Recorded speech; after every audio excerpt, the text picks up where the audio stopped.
Hello everybody, welcome back to my movie review series. Today we'll be discussing Avatar, The Way of the Water. Just got back watching it. You know how we do on these ones. I will give you my overall impressions and grade. Past that, if you've not seen the movie and would like to, based on or off my recommendation, you're going to want to turn off the video because there will be spoiler alerts. We'll be getting into the plot synopsis and character development as best I can remember it. We'll be discussing any major themes. So, where's my marker? Where's my marker? I don't know. There it is. Oh, I'll sit on it. But the first one, so, what did I think about this one? I actually liked it, thoroughly enjoyed it. I will give this one an A-, mainly for cinematography. Really liked it. Director James Cameron, I guess I should probably read the overview first. But we had Jake Sully and Neytiri have formed a family and are doing everything to stay together. However, they must leave their home and explore the regions of Pandora. When an ancient threat resurfaces, Jake must fight a difficult war against the humans. Released December 16th. So it's already done $1.2 billion. So the budget was $250 million, so it looks like we're doing pretty good on that. But yeah, I liked it. The plot was nothing. Now, frankly, the original Avatar came out in 2009. Way back, who did I watch that one with? I had to watch that one. I'd seen it, liked it. But I had seen that one with James Judson, my old friend Jimmy, and two girls we probably liked at the time, Renee and Bridget. So those are, again, Bridget Steffes, the thing number 2 on my language series. I watched it with them, and yeah, I remember liking it, but it came out in 2009. So the biggest attraction from the plot development is 13 years of intermission. I'm like, well, now we're gonna pick back up this storyline. So that was the overall, or the overview. Got 67% on Metacritic, 78% on Rotten Tomatoes, 7.9 out of 10 on IMDb, and 94% of Google users like this movie. So I was a little hesitant for 3 hours and 12 minutes of runtime. Seemed like a long one. Sci-fi action. I'm actually giving it an A-, mainly for cinematography. I was not bored or detracted at all for the whole 3 hours and 12 minutes. Really, I just like the visuals, so like aquatic environments. I thought the 3D worked well. I'm not typically a fan of 3D. I just like watch standard sometimes. I think it just like doesn't really do much. But I thought it worked well with the 3D. It wasn't even sort of like not a bunch of like super jump out things, but just the depth and the dimension to the environments was well done. The cinematography, the visuals along with the audios of just the different fight scenes and stuff, I thought it was a good one. Definitely want to see in theaters. And keep it below the Top Gun as my highest rated movie. In the recent since I've been doing these publicly, but certainly liked it mainly for the cinematography. The plot development was certainly there, like it moved along for 3 hours and 12 minutes, but it wasn't anything super novel. We have the humans, the sky people coming in and invading these people, and they were just fighting back and forth. So it wasn't any super novel plot development, but I really liked the visuals, liked the audio, and just putting a rather cliche plot line, just good guys, bad guys, invaders, defenders of the homeland, just in the environment of Pandora, of this animation of these characters, works well for me. So I gave it an A-, thoroughly enjoyed it. I thought it was well done, mainly because of the cinematography. So, if you have not watched the movie, again, the plot line moves along well, I thought, for 3 hours and 12 minutes. Nothing super novel or unique in terms of like development of the plot. I like the characters, and the cinematography is fantastic. Definitely one I'd recommend seeing in theaters. So if you have not seen it and would like to, shut this off now. We'll be discussing the plot. So again, it was a rather long one, so we recall it the best I can, but we start off, we have Jake Sully and Neytiri, but again, I just don't remember like what exactly led up to them, because we have like some hybrids where it's like some humans are left behind on Pandora from the first one. I don't know if they're like they have intermingled kids, or if they just like somehow like put human DNA into there. It's just not really sure to me, but they start off, I literally just don't remember from seeing a movie 13 years ago. And so they start off there, and again, that's my biggest takeaway from the plot development, is simply just not knowing what happened in the first one. It's been so long. But they have 4 kids, 2 daughters and 2 sons. The sons are, again, I don't know, 16 to 19. The daughter's probably 18, somewhere in there. And the younger daughter's probably 8. And so I have some characters written up here that I just have more names I won't remember. LOL to the 69th to the 420th power. Because again, I'm not going to be able to match voices to animated characters, so I'll just be going off not the actual character names. But right off the opening scene, you see this big, they're just enjoying Pandora, and then they see a star, a bunch of lights coming towards the planet, and the sky people, the human race, is coming back. And so after that, you get like a 1-year time elapse thing. And so the humans are on Pandora. They're basically harvesting this like oil or juice from the brain of these big, I forget the names of these big, let's call them big fish. The big fish on the Pandora Island. Not like fish like whales, more like, but whales or dolphins, just the big things in the ocean on Pandora. But they're harvesting their brain juice for money. You don't really learn that till later on, but that's what they're coming here for. So some plot development, again, of connecting the first one from 2009 to here that I just didn't pick up. They have, so they fight, they're fighting in the woods for a little bit, Jake, and they have one human that stayed on Pandora that was too like young to be sent back to Earth when he was born, so he had to stay on Pandora. His name's Spider, so he's the human being living amongst the, I don't know, the Pandorians, just the big blue people. And then they're running around the woods, just living their normal lives, kids playing in the trees, and then they have some, the humans keep getting attacked because they don't look blue. So basically, again, this is another plot development. I wasn't exactly sure what exactly happened, but like they have human beings from the previous movie, which I'm not sure if they're actually alive or dead, but they have like their memories and stuff saved on some card, where they like upload them into like I don't know if they breed avatars or if they just like genetically make one. So it's like I'm just not sure what that plot was, but basically the humans have avatars on their sides that have like the memories or feelings of just human being soldiers that were there from the first one. So there's a plot. So then you have he's the key. There's a main bad guy or a main avatar bad guy that wants to kill Jake Sully, and obviously Jake Sully is a rather American name, so I'm not exactly sure how he became an avatar again. But I forget the captain's name. Of course, you can't have a clean list of characters on Google. That'd be too easy. But so the group of human beings that are avatar, like their memories, they're avatars, they're big blue people. They're hunting down and trying to kill the Jake Sully, and that's really the plot of the whole movie. And so they have some interactions. Jake Sully and his 4 kids and Spider, they're not supposed to be going towards this place. They do anyway. They can like communicate just by like vibrating, and they can communicate, which is pretty accurate. But so he contacts their dad, who's the warrior of the forest people of the blue team, and so they come in. They rescue all of the avatars. And some of the Jake Sully family is like a mixture. I'm not sure how they mix, but they get made fun of having like 5 fingers, like a human being instead of 4 or something. And so he rescues all of his kids, but Spider gets away. And since Spider is the human being that has been living with Jake Sully's family, or doesn't get away, but he gets captured by the Colonel Bad Guy. And so Colonel Bad Guy, Spider's basically with Colonel Bad Guy throughout the entire time, and then they take him back to this ship where they're trying to torture him to tell him where Jake Sully is, and it's actually rather intuitively accurate, where it's like if you think the thought, we can hear it. Yeah, the aliens can do that. It's for real, absolutely. But so that's actually technologically consistent, but they don't get anything out of Spider, and so they just have some scenes there. Meanwhile, after that initial attack, Jake's like, me and my family have to get out of here.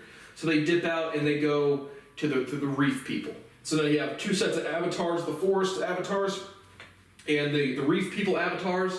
And after a brief exchange, they meet him and they're like, you're from the forest, you provide no value to our colony.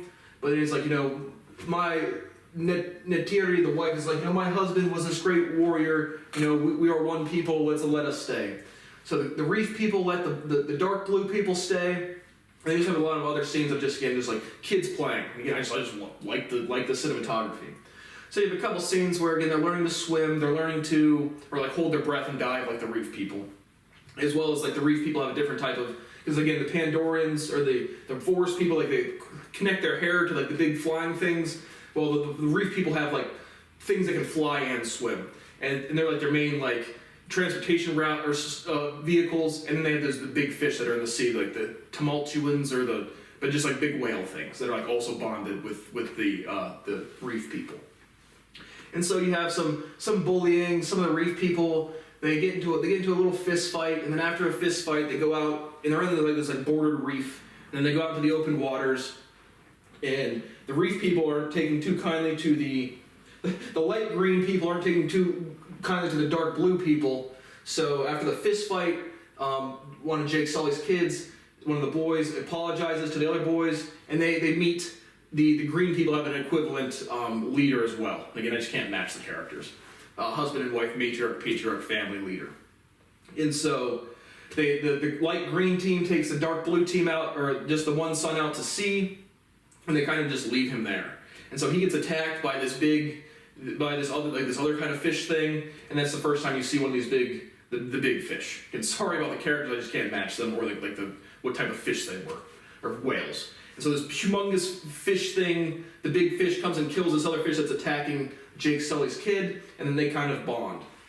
And so you learn his name later on, the whale's name, but I forget that as well. And what else do they do?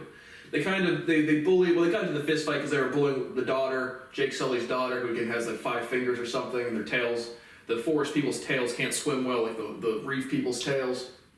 So they have some back and forth there. So then after that, he gets rescued. Jake Sully's kid kind of covers for the other patriarch's kid, but doesn't really develop into anything. Other things that happen at there, one of the daughters, Kiri, I believe is the daughter. She was the one that gets bullied, but they go to this spirit place to connect with flowers and talk to their ancestors or something, and she has a seizure when doing so. And so after she has a seizure, the forest team, they actually use the human crafts that they commandeered, and once they do that, the Colonel Bad Guy that's keeping Spider picks up to where they're at. And so that happens. Again, there's a couple other minor developments of just them palling around the forest people meeting the eel people. Don't remember the whole thing. But now once they have to rescue Kiri from having a seizure, the chief bad guy Avatar is on his way to come get him. And so there's a human character, a couple of human characters in the show, like the general. The main bad guy's an Avatar, but there's a female general. Maybe, I don't know where she's at. Again, can't ever find the fucking people. But anyway, they're hunting again those big fish things, and they hunt them down. You have a scene where they hunt them down and get the juice, and you realize it's like $80 million a vial, and that's how it's funding everything. So again, human beings invade things and fighting off. That's nothing new on the plot. Yeah, I can't find the general. But the general's a human female, normal. And then there's another. There's a couple other ones. But they the main guy who's hunting these big fish things for the brain juice. And so they go on the way to try to find Jake Sully, and so all of the kids of both families learn that they're hunting the big fish, and the green people are again spiritually bonded with the big fish, so they can communicate with them, they talk back and forth. And so they tell the big fish to leave. There's the one big fish that rescued Jake Sully's son. He's injured. He's like an outcast from the big whales, and so he had like a fin torn off.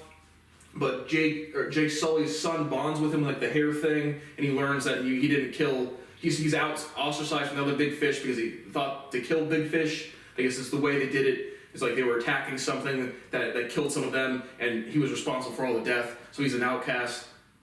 But so then the son is Jake tells the other patriarchs they're hunting us, but they're not hunting the big fish. They're killing the big fish, leaving the bodies floating, so they know we did it to draw us out. And so the son will, all of the kids at this point, both the light green, the eel or the reef people and the forest people's kids, they're all going out. Well, the first son that bonded with the big fish that saved him is going out to warn him because the other big fish have kicked him out of society, so he can't be warned. And so as they're going out to do that, they see the tag, and when they're catching these big fish, they tag them, they put floats on them, and then they shoot an incendiary into their brain or something. And so they realize that the big fish that bonded with Jake Sully's kid has been tagged, and so they're fighting to get off the tracker, to throw it in the ocean, and a big fight scene ensues. And so you have a bunch of Americans with high-tech, or humans with high-tech things with their avatar people, and there's a big fight scene. The ship kind of collapses, breaks. Huge fight scene. Everyone's dying. People catching bodies. 223s are flying.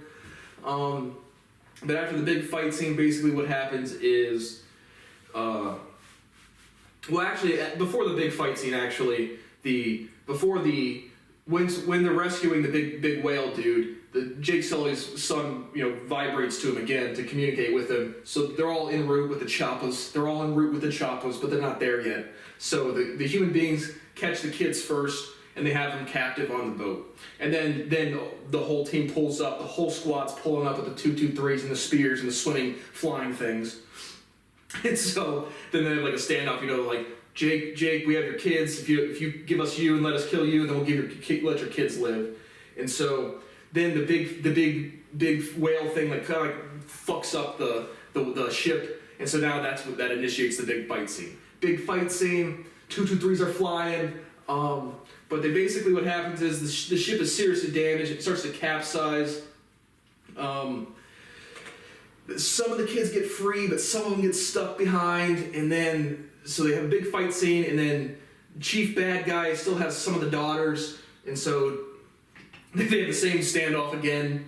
And now at this point, it's kind of confusing as to where the green people go. The green people kind of just disappear after they get their kids back.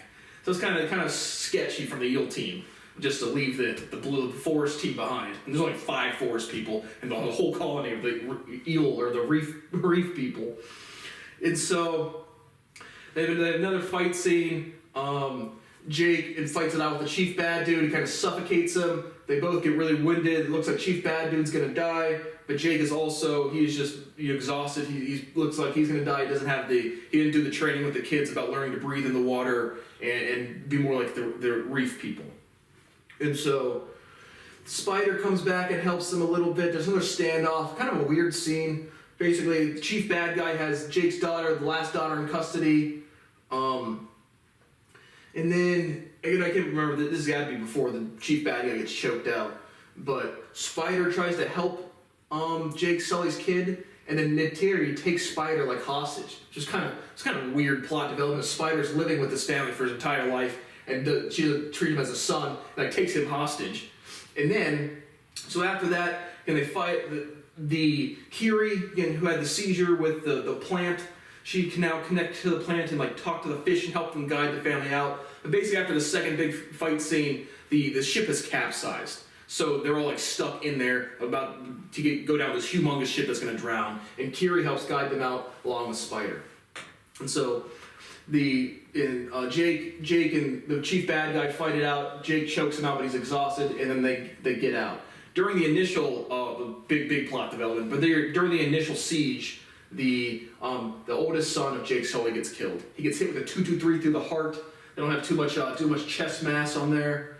Which, fun fact, I did remember watching one of those shows like I Can't Believe I Survived or I Shouldn't Be Alive on Discovery Channel. There was literally a dude on there that got shot in the chest. He was so burly that the bullet didn't reach his rib cage. The muscle mass literally just stopped the bullet before it got to his vital organs. Random thought that popped in my head. Not so much for Jake Sully's kid. He dies, and so they do lose one son. Again, I thought it was good development as opposed to having all of them live after a huge fight scene. And so one of the sons dies from them. They all get out. After the second siege, Spider goes back and actually rescues Chief Bad Guy. So Chief Bad Guy and Spider, again, it's like Spider's actual biological father was an actual human being male. This avatar thing has the memories of his father, but it's clearly not his biological father. And so Spider has some, reminiscence or nostalgia to save his dad. It's kind of weird. But that doesn't detract from viewing entertainment at all. So he rescues his avatar and uploaded dad thing from drowning at the absolute bottom of the ocean. And then he hisses and goes back with Jake Sully and his wife. But Neytiri just offered to fucking slaughter Spider. So I thought that was just that could have been tighter. You could have done something different. I thought that was just strange. As opposed to Spider then rescuing his chief bad guy and then going back with the family. If Neytiri took him hostage, it'd be more likely for him not to go back with the family. So it's a little strange there. But then really you just have a water burial scene and just some end credits rolling with The Weeknd playing. So again, rather long movie. I'm sure I missed some minor plot developments, but it's really just they're trying to hunt Jake Sully, and those were certainly the major ones. So again, really enjoyed it, mainly for the visuals. It kept me intrigued and entertained for 3 hours and 12 minutes. Like the presentation of the visuals, the cinematography, the soundtrack. aquatic marine environments, and past that, the actual bad guys invading good guys is pretty standard. But the major themes of human beings being wretched piles of shit, chasing money, and slaughtering anything in their power, that's pretty consistent. So that's a pretty major theme that's pretty true. And so that's really what I thought of the movie. I definitely enjoyed it. So that's really all I have to say. So thank you for watching my review of Avatar: The Way of the Water. See you on the next one.